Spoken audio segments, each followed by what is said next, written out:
And speaking of that, we're seeing a couple of emerging elements here that I think are interesting because that kind of make this point. So one of it is a Wall Street Journal article talking about virtual reality, VR headsets, which alternatively more recently has been broadly referred to as the metaverse, which is AR, VR altogether, and that suddenly we're having uses of virtual reality. And not surprisingly, in the realm of training, employee training mostly, that it can be much less expensive or much more cost effective and much more effective in its action with training functions.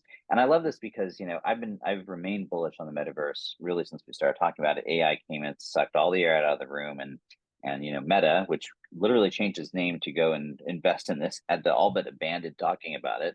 But I still believe there's a huge amount of play here, particularly from an enterprise perspective. And so it just is a simple reminder that we've been talking about AR and VR for 20 plus years now. And we sort of have gone through these cycles and it gets all hyped up and then it crashes and then it sort of comes back. And for me, the big takeaway was almost this object lesson in, hey, we're going to see this with AI as well. Yeah, but I do think that these might actually work hand in hand, because one of the challenges around virtual reality has simply been that the technology hasn't been up to the use cases. Either you have to wear a clunky headset, or it's not multisensory enough to imitate reality, so you get dizzy from your inner ear, or there are things that you expect from a touch or maybe the smell or taste perspective if it's a consumer use case, that don't really work out.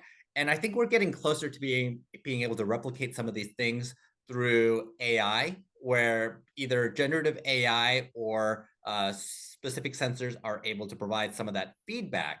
But yes, VR has been useful and AR have been useful from a training perspective. My former colleague Todd Maddox did some fantastic research on how being able to be trained with this extended reality went directly to your amygdala and was able to create some lessons for your brain that would come in from multiple angles to be able to really help you learn something in a way that just doesn't happen when you're watching a video or when you are reading a piece of text. So there's definitely a future here once the technology catches up. But I feel like we've been trying to catch up because we've been getting closer and closer to real reality for a while. I think going back to the Cisco telepresence days when you bought a room for $500,000 and it was going to give you life-size view of video, as ridiculous as the price point was, I feel like that was at least a start to acknowledging the actual technologies that were needed to start making VR and AR real. And we're still getting there. But yes, there will be a market. We just have to get there.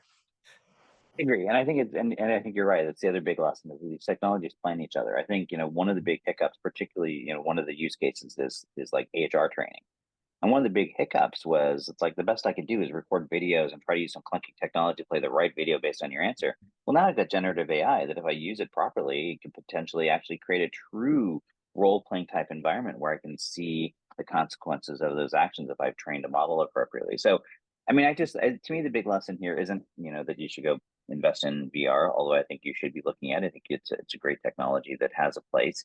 But it's really about this is the ebb and flow of technology cycles, and we can't lose sight of that despite all the AI hype.